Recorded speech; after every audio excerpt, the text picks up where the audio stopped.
साँच्चै महावीर पुन खुल्ला किताब जस्ता हुन्, जसले पनि बुझ्न सक्छ। नेपालमा कसरी वाइफाई इन्टरनेट अहिले घर घर छ नि, कसरी आयो उहाँको मुखबाट सुन्नु त एकचोटि।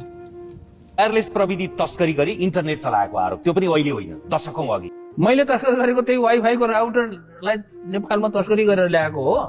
अनि त्यही तस्करी गरेर ल्याएर अनि गाउँ गाउँमा पुर्याएर त्यसैले चाहिँ इन्टरनेट पुर्याएको हो। र इन्टरनेट पनि कस्तो प्रविधि हो भने वाइफाई प्रविधि भनेको त्यस्तो एकदमै अचाग्ली चाहिँ ठुलो प्रविधि होइन, त्यो साधारण प्रविधि हो।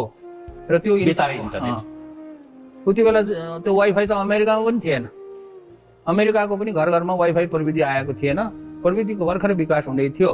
त्यति बेला यो प्रविधिलाई ल्याउनको लागि अनुमतिको लागि चाहिँ मैले मन्त्रालयमा पनि नधाएको होइन, मन्त्रालयमा पनि धेरै पटक धाएँ, आखिरमा केही सिप नलागेर त्यसलाई चाहिँ मैले के भन्छ तस्करी गरेकै हो। र त्यति मात्र होइन, वाइफाई प्रविधि मात्र तस्करी गरेको होइन, मैले कम्प्युटरहरू पनि तस्करी गरेको हो।